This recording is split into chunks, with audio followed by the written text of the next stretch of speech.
Alright, moment of truth. Did you miss the anomaly? God damn it. Spoiler warning for Exit 8, Platform 8, Shinkansen 0, 10 bells, 3 French hens, 2 turtle doves, and a partridge in a pear tree.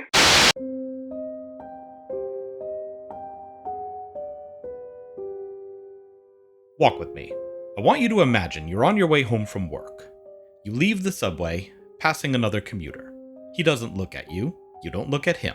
You turn a corner, another, and find the same hallway. The same doors, the same posters. Moments later, the same commuter. Maybe you doubt your perceptions. I must be wrong, you think, and proceed calmly, certain that the next time you turn the corner, the stairs to the surface will be there. But they aren't. Maybe you try again. Or maybe you skip the middleman and panic, trying to outrun whatever impossibility you've fallen into, because no matter how many corners you turn, you're still in the same place.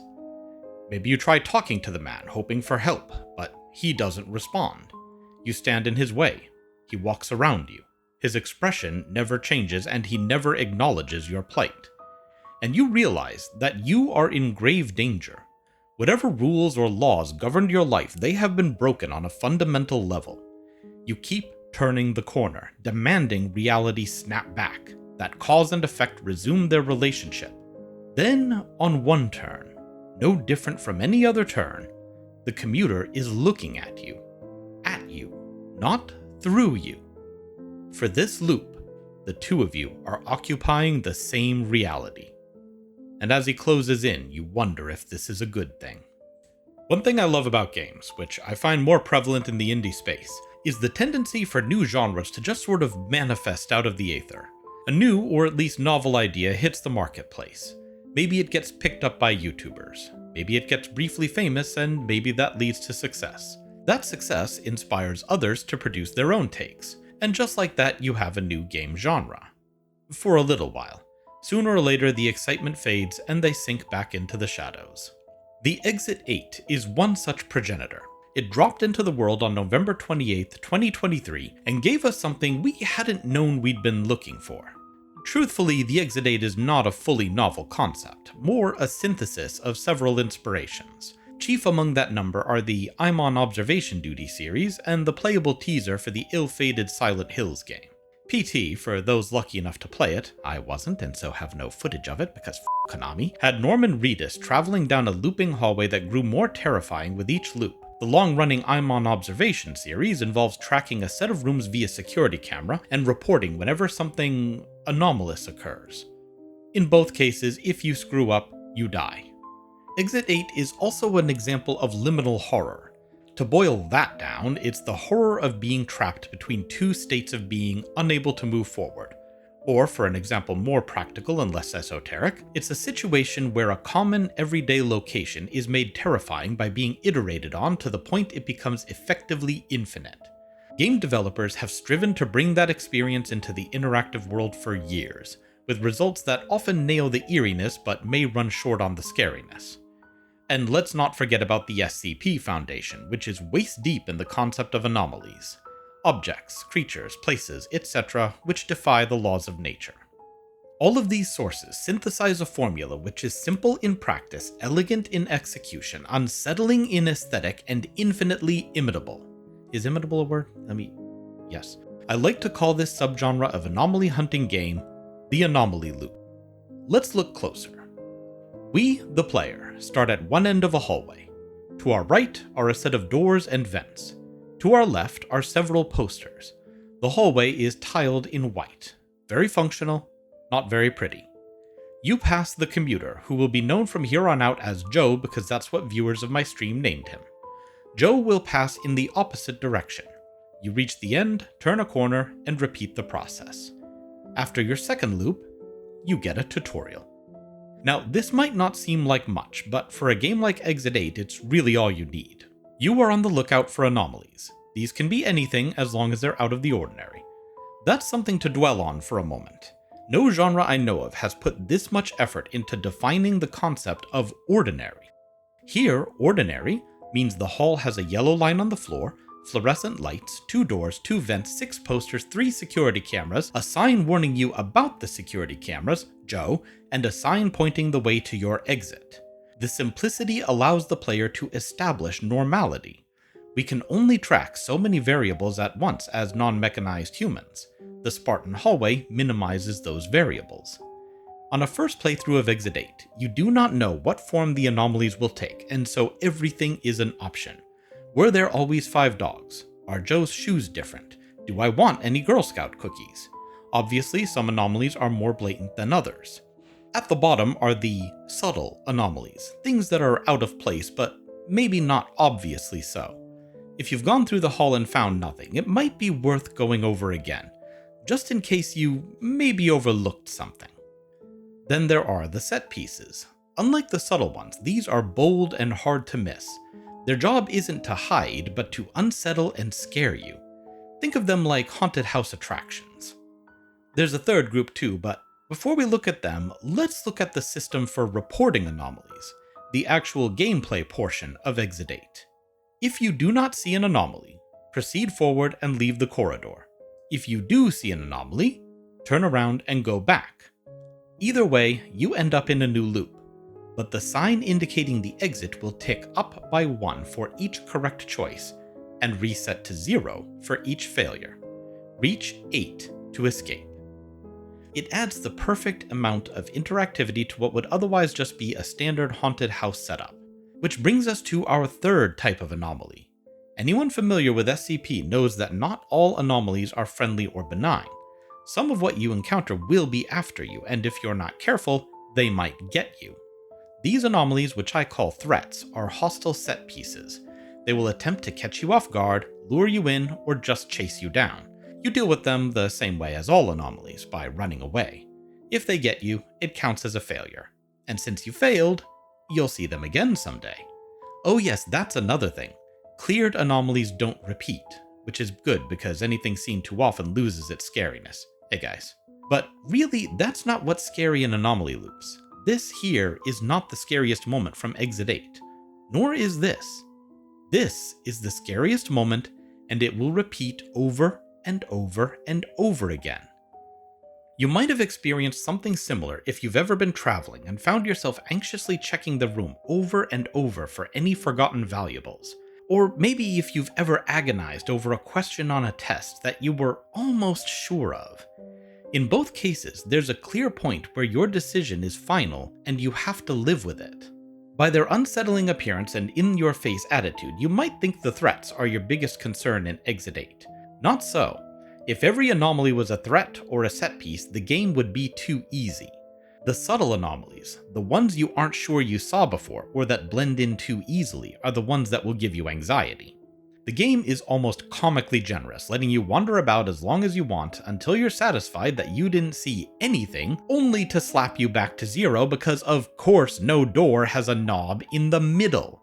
You will agonize over lettering, facial expressions, the arrangement of tiles. Is Joe's hair a little different? Do I want Thin Mints or Tagalogs? Should I learn Japanese? Just a word of encouragement, Exit 8 is not that cruel. But you won't know that going in. Paradoxically, the big spooky anomalies are a relief. Am I being hunted down by a psycho dressed like the f***ing wall? Well, at least I'm not staring at poster number 5's eyes trying to remember if they were always 2 colors. That is the real tension built into anomaly loops. Not just the idea that you might overlook something. The game does not progress, for good or ill, until you are satisfied. But will you ever be satisfied? The Exit 8 is an example of a simple concept executed flawlessly. But like any simple concept that achieves popularity, it is going to face imitation. Like Exit 9, which tried to pretend it was a sequel and got slapped into changing their title and logo. Or Unable to Exit 8, which may have misunderstood the assignment. But likewise, you have honest-to-goodness creatives who saw the potential in Exit 8 and wanted to make something wholly their own. For example, the developer behind Track Number 9 successfully translated the formula into a low-pixel 2D side-scrolling venture. The game is free on Unity Room, link below, and it's a clear sign of how adaptable the formula is. But the ones we're going to talk about did more than just replicate Exit 8. They picked a direction and expanded it. As good as it is, Exit 8 is a proof of concept. It works, but leaves a lot of room for improvement. The environments are kind of boring. The story is non-existent, and though some anomalies act differently, they all require the same resolution. But what if instead of a nondescript generic public location, the place you are trapped in was a well-appointed haunted house? And what if instead of randomness, every anomaly was in some way tied to a central narrative? And what if sometimes it was genuinely scary? It starts with the opening of a door. A person walks into a foyer, where a faceless portrait hangs on the wall. Below it are a pair of roses. There's to be a funeral today, honoring the life and memory of an unnamed friend. And so you walk down the hall and step into the 10 Bells. The 10 Bells is a public house that operated in the late 80s, 1880s, and it's a very lovely recreation. When you step in, you're greeted with a comfortable dreariness. It's pouring outside, but despite the rain and the dour proprietor, the pub is dry, has decent natural light, and beer's on tap. There are worse places to kill a few hours. Though if you walk to the other side of the bar, the mood dims a bit. The tables here are huddled by the windows. There's bare floor instead of carpet. A stern portrait of the owner constantly watches from above a cold fireplace. There is an unnatural mist blanketing the floor, and the young woman tending this side of the bar never looks in the visitor's direction. Did you see an anomaly here? How would you know? We don't know what normal means yet. Every anomaly loop I've played gives you at least one freebie. One time through the loop, no anomalies, just you and an opportunity to learn whatever you can about your new haunt. Everything we've seen so far is completely normal. The setting is strange, but it's also normal. That's an important distinction. Just because the setting is odd doesn't mean the loop is odd. I'm also not sure a game set in the late 19th century should be using the word anomaly. I think I would have chosen strange happenings or sightings. To each their own, though. And, yeah, I recorded the footage for this video in December, during 10 Bells' seasonal update, so let's just accept that this tale of ghosts and murder comes with a healthy cup of Christmas cheer. So what 10 Bells brings to the Anomaly Loop table is a solid setting. This isn't just any pub. This is the 10 Bells. It has a specific owner in the form of Arthur Hughes. It has a history, a clientele. We, the visitor, have not been randomly selected by fate to struggle against physical laws gone wrong. Like Exit 8, we have to clear the floors a certain number of times to proceed. Unlike Exit 8, I counted only about 7 subtle anomalies out of the 38 total. That should make for a much easier run, but these games play with the player's head and expectations. Sure, there are only 7, but did you know that going in? And do you have any idea which ones they are? The 10 Bells' setting is dense and cluttered. Those subtle 7 go a long way. And by the way, quick shout out for this crossroad. Several anomalies appear in this area, and, well, the game's only got one camera, so each time you approach, you have to decide which way you're going to look down first, leaving you open to a jump scare from the other side. It's not exactly a grand innovation, but despite repeating this pub over and over, the moment never lost its tension. So what happens when you complete all 10 Bells? Well, you get the truth about what happened between Arthur Hughes and his wife Clara, and then you get to climb the stairs and meet the deceased. 10 Bells doesn't end at this point, unless for some reason you want it to. Now, Arthur murdering Clara is probably not a surprise, unless you somehow got the 10 least incriminating anomalies in a row and ignored the lore items that appear in the foyer as you progress.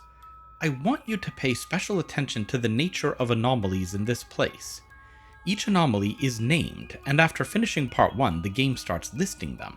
They all have a connection to events leading to Clara's murder, except for these carpets from The Shining, they're just kind of cool. For example, here a bloodstain appears in the ceiling. You might realize the stain is coffin-shaped and is right below where Clara's body lies.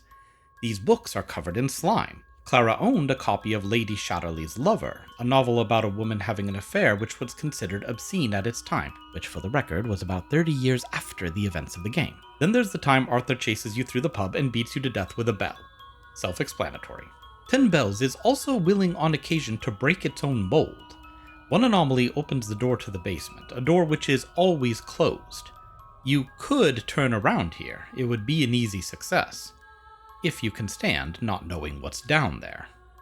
10 Bells' achievement was to tie its anomalies together with a coherent narrative, characters, and setting, and it did so in a very polished, maybe a little too polished, can we tone down the flair, way. Despite its mechanical specificity, Anomaly loops have a lot of room for growth. And they weren't the only developer to realize this. Sit with me. Let's say you're on your way home, and you fell asleep on the subway.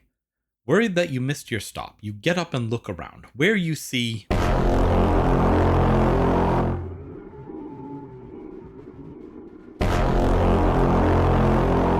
Been waiting so long to use that bite. This is Platform 8, and it is the actual, for real, no posers this time, sequel to Exit 8. And a lot like watching Thunderful's progress, it's clear how much Kotake has learned in the years since... Wait, the turnaround was only 6 months? That little? Yeah, actually, Platform 8 came out before 10 Bells, and I was really surprised, because Platform 8 shows some major progression of skill from its predecessor. Obviously, the environments look better, more natural, more like how a Japanese subway might look, and I appreciate that. They upgraded the visuals without sacrificing environmental readability. That might have been the reason for so few subtle anomalies in 10 Bells. With so much visual clutter, is it reasonable to ask a player to remember how many coasters were on table number 3? Which Hillfort might have recognized, as 10 Bells now has a nightmare mode, which doubles the number of anomalies and, according to the devs, has a lot more subtle ones. But it's telling that they weren't added into the base game and have to be opted into. In Platform 8, the visuals are sparse enough to keep reasonable track of anomalies, but still pretty. Also, the format, a chain of repeating subway cars, is a nice upgrade for the motion sick, while the turning and swerving from Exit 8 and 10 Bells can make a man rethink his relationship to the nearest toilet. As before, so again. If you don't see an anomaly, go forward into the next car, but if you do see an anomaly, go back. Why is this door locked? Sometimes, to innovate, you have to take something that's working and break it. And Platform 8 does just that, throwing a challenge into the genre it created by defying a core convention of that genre. No longer doth the law say, turn thy back to the anomaly. Now the rule is, if thou seest an anomaly, deal with it. Each anomaly in Platform 8 exists by certain rules. Follow those rules and you will be safe. Break the rules and... do I have to say it? Nearly every anomaly you will encounter in Platform 8 is a threat. This one moves towards you every time the lights go out. This one will kill you if you stop looking at it. This one lures you off the train and traps you in an entirely new loop which, unless I was mistaken, has no escape at all. And credit where it's due. This is a major step forward in the design of anomalies. It solves the problem of repetition by presenting each threat as a challenge whose rules must be recognized and obeyed to get to the end. They are easily 10 times as engaging as any other anomaly, sacrifice nothing in terms of atmosphere, and are so much more memorable for it. I would play Platform 8 for hours, but the game is only about 90 minutes long. Here's where I have to be the screen door on the submarine, because while Platform 8's concept is a huge leap forward, it's a leap forward in only one way. The rest of the game either sacrifices important central traits of the anomaly loop genre, or undermines its own design with unfortunate decisions. So let's take a look at that. Now, before we get into this, Platform 8 is still well worth playing. It's genuinely fun, and with a price tag of $4, it's really not that much of an investment. I just want to be clear because I don't like hating on games, unless they've really earned it. And Platform 8 genuinely hasn't earned any hate. But as a next step in anomaly loops by the developer who launched it as a sequel to that original game, it leaves me wanting. So, quick aside, there's a subgenre that is kind of developing called rule discovery. King of the Bridge and The Witness are examples of this, where you don't know how to play and have to figure it out through trial and error. Platform 8 would have benefited from this approach. Present us with an anomaly and let us figure out how to get past it. It shouldn't be too hard to connect the dots and would have added a fun puzzle element. Instead, whenever there's a question of how to proceed, you'll get a message telling you how. And some of them are just so obvious I don't get why instructions were needed at all. You're really going to get off the train at what is clearly Silent Hill, or open this door with a blacked out window because the guy on the other side is pleading? The instructions might be a nod towards accessibility, but having them lowers the difficulty to the floor. I don't recall dying more than twice when I first streamed it. Why would I? The game was always telling me what to do. But there's another problem that guts the central fun of anomaly loops. There are no subtle anomalies anymore, and no system for determining whether you found one or not, so honestly, is it really even the same genre? In their place, Platform 8 has these Easter egg hunts. The game will tell you that there is a subtle anomaly in the area, and it won't let you out until you find it. So that moment, the most tense moment of the genre, is gone. There is no reason to leave the environment, no reason to question your own judgment, no, and I mean no risk of failure from your own overconfidence. Uncertainty has been excised. Technically speaking, Platform 8 is longer than Exit 8, but because it's so much more straightforward with so much assistance, it takes less time. And at the end of it, even if the anomalies are cool, and even if it was kind of cute how the game leads right into Exit 8, it was ultimately disappointing. There is a much better game in here, though unfortunately Kotake Create has said that they're done with this series, so we won't see that idea developed further from them.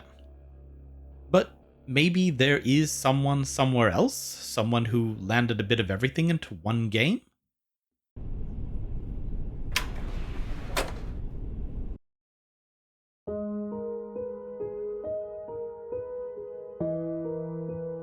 I don't know how many Anomaly Loop games were made between the release of Exit 8 and Platform 8, but one of the earliest entries also happens to be my favorite. At first, this is going to look very familiar. You're on a train, and as you go forward, you find out that you're looping. The game doesn't beat around the bush either. You're given very clear instructions on how to play, including what areas are safe from anomalies. But then on your second loop, you're interrupted by a child who asks if you're looping too. This marks the first game where you are not alone in facing these loops. Though to be fair, the child doesn't see this as a problem, more of a game, and he's delighted to have somebody to play with. He tells you the goal is to reach the conductor's car and stop the train. He also mentions that his sister hasn't woken up for a while. After that, you begin the loop. Watch for anomalies, none of which are threats, and as before, head back when you spot one. This is Shinkansen 0. And what we have is a more thorough and polished version of Exit 8. In fact, this is what I expected Platform 8 to be like, and was surprised by the hard left turn. The anomalies are all fresh, some of them delectably creepy, and since it follows the usual pattern, it retains that tension of uncertainty, of having to commit to a decision with no sure way to prove yourself right.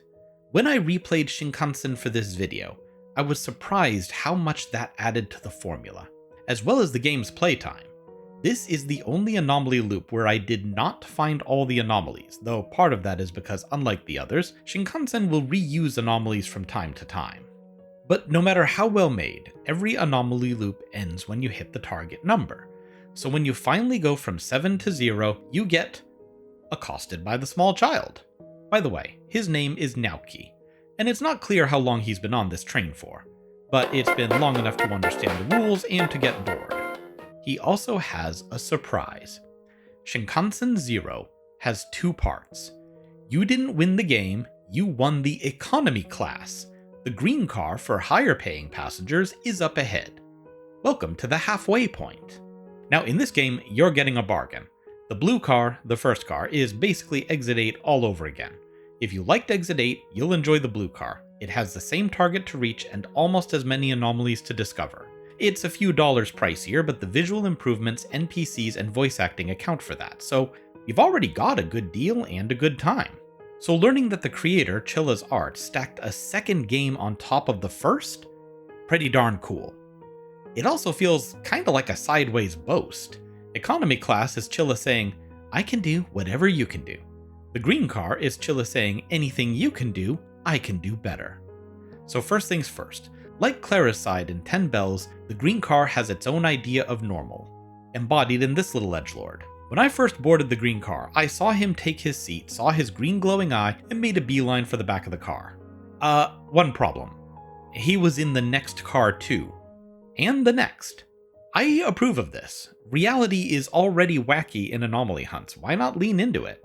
Have things get weirder the further in you go. It also opens up another problem. One Naoki told me about and I kind of spaced. The reporting works differently in the green car. Instead of following your instincts and running back the way you came, on the green car you have to go forward. Only turn back if everything is normal. This is more impactful than you'd think. On the green car, if you don't find an anomaly on your first pass, you're obligated to do a second pass to get where you need to go from the other direction. It's a little easier on the eyes and the inner ear.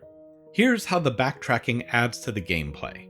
By setting up the player to move like this, it allows anomalies to be placed in different locations and have different effects. For example, the doorman, like that name, mimics the opposite door and tries to attack when you get close, forcing you back and out of the way.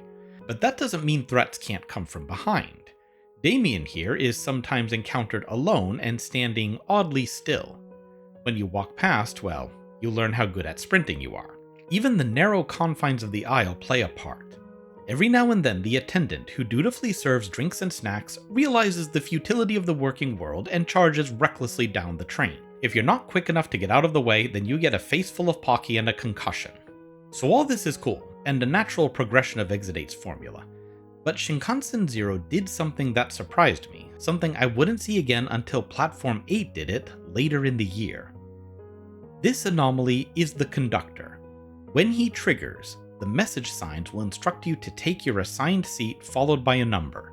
If you are in your assigned seat when the conductor arrives, he will pass without incident. If you're not, well. So Shinkansen 0 was doing these more puzzly, more solution-based anomalies well ahead of Platform 8, without sacrificing the uncertainty mechanic, which really marks its foresight, even if I only encountered 2 such anomalies. And a surprising amount of work went into these anomalies, by the way. My favorite is the forest.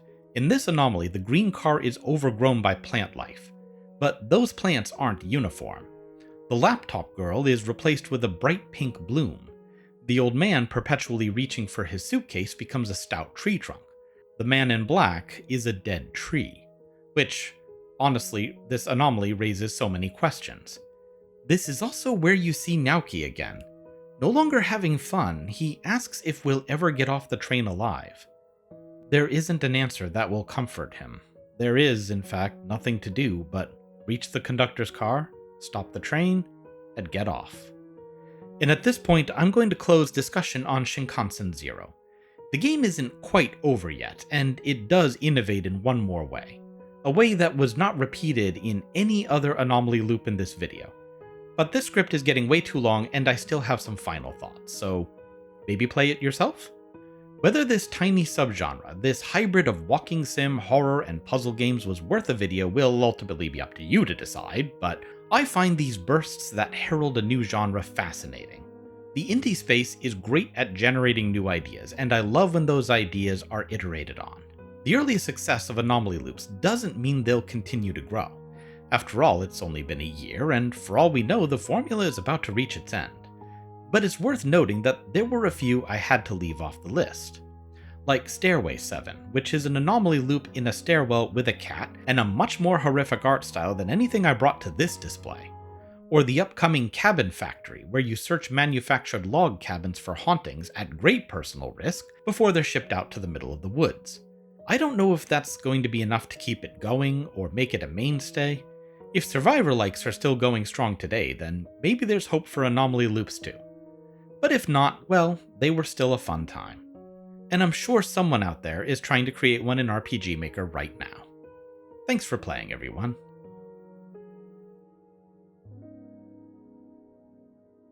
If you saw an anomaly in this video, click here to proceed. If no anomaly, click here to proceed.